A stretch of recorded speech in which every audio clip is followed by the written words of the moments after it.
Voilà une thématique qui fait des remous dans la communauté des fans de One Piece. Le rêve du capitaine en second de l'équipage des Mugiwara, Zoro Roronoa. Pourtant, le rêve du pirate, chasseur de pirates, est donné au premier tome, lors du premier vrai flashback de l'histoire de One Piece au tome 01. Le rêve de Zoro est pourtant clairement énoncé, alors pourquoi des doutes persistent encore sur le but final du membre du Monster Trio de l'équipage des Mugiwara? C'est ce que je vais tenter de clarifier dans cette vidéo.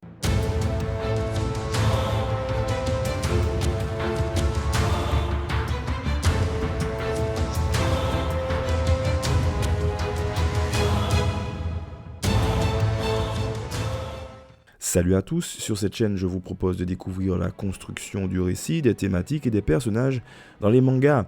Lâchez un like, mais surtout un commentaire, ça aide énormément la chaîne pour proposer plus de contenu. Enfin, gardez en tête que les mangas sont des fictions qui existent pour divertir, ou au mieux nous inspirer.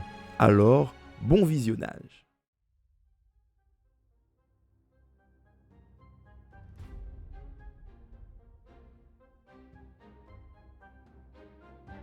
Le premier vrai flashback de l'œuvre est celui concernant Zoro. Le début de l'œuvre est en réalité le début des aventures de Luffy, qui est simplement ponctué d'une ellipse qui nous fait passer de l'obtention du Gomu Gomu no Mi par Luffy, de son passé sur Fuchsia avec Shanks et son équipage et sa rencontre avec Koby. C'est à l'introduction du personnage de Zoro qu'apparaît la première analepse de ce manga mythique, celui qui nous dévoile le passé du démon chasseur de pirates Zoro Roronoa. Ce flashback a pour objectif de nous montrer un peu du passé du sabreur, pourquoi il manie 3 sabres, pourquoi il combat avec des épées et ce qui l'a motivé à prendre la route et la mer pour devenir ce démon que tout le monde semble craindre dans East Blue. Ce flashback a pour objectif de temporiser l'image de démon qui colle à la peau de Zoro. Et cette analepse remplit son office en nous montrant que dans sa jeunesse, Zoro avait déjà ce tempérament d'excellence, mais avait aussi déjà connu la perte d'un être humain important pour lui avec la mort de Kuina Shimotsuki, la seule fille connue du maître du dojo du village du même nom. C'est lors de ce flashback épique que Zoro formule son rêve, cette promesse faite à son ami d'enfance, Kuina Shimotsuki. Dans un premier temps, Zoro fait promettre à Kuina qu'un jour, l'un d'eux deviendra le meilleur sabreur du monde. Sur la page d'après, Zoro apprend la mort de Kuina et dans un moment déchirant, les larmes dévalant ses joues, les dents serrées et le sabre de Kuina en main, Zoro fait un serment face au cadavre de son ami. « Je deviendrai le plus fort pour toi, Kuina, afin que le nom du plus grand sabreur du monde résonne jusqu'au paradis. » Et c'est sur ces paroles que se clôt la première analepse du manga One Piece, sur une promesse d'un enfant qui côtoie la mort pour la première fois en tenant en main un sabre forgé pour tuer. Mais c'est sur Onigashima, alors qu'il vient d'affronter les deux Yonko, Kaido et Big Mom, que Zoro se souvient du vieux qui lui donna 2 épées, lui disant un jour que les sabres sont des objets créés pour tuer, que dans sa jeunesse, il créa un sabre qui était le summum de son art. Et c'est face au second de Kaido, le Lunaria King, que Zoro prend la décision de devenir le roi des enfers. Et c'est à ce moment-là que tout a basculé dans la compréhension du rêve de Zoro dans la communauté des lecteurs de One Piece.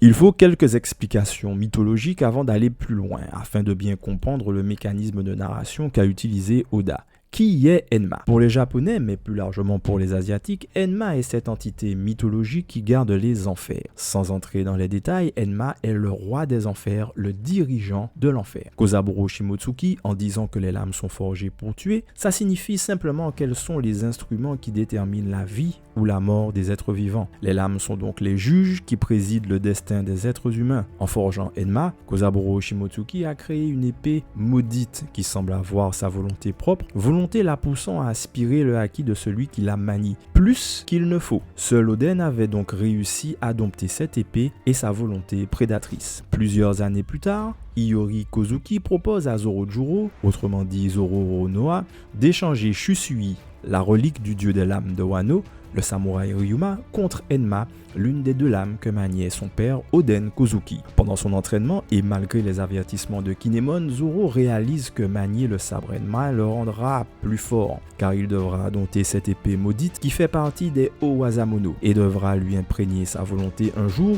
en la rendant totalement noire, ainsi la faisant peut-être atteindre le statut de relique légendaire. Toutefois, ce n'est que contre King, après un flashback aussi court qu'intense, que Zoro décide de devenir le roi des enfers, en dominant cette épée maudite et prédatrice, mais puissante, devenant par conséquent beaucoup plus fort qu'il ne l'est aujourd'hui. Devenir le roi des enfers, c'est dominer Enma, celui qui garde les enfers. Maîtriser Enma, c'est maîtriser et dominer une autre volonté. C'est aussi développer ce acquis des rois si particulier et présider la vie et la mort des êtres vivants. C'est passer du démon au service du roi des enfers, au roi des enfers lui-même, car seul le nom du roi des enfers peut résonner jusqu'au paradis. Oda fait ici une référence à la promesse faite à Kuina, qui est au paradis, par la métaphore de la maîtrise de l'épée maudite Enma. En maîtrisant cette épée, il deviendra un maître dans son art, qui n'est qu'un autre pas vers son rêve de devenir le meilleur épéiste au monde, dont le nom résonnera jusqu'au paradis aux oreilles de Kuina. Le rêve de Zoro n'a pas changé. Oda a simplement utilisé une référence au tome 1 de son manga pour révéler la suite de l'histoire de Zoro, qui poursuit son désir conscient de devenir le meilleur épéiste au monde.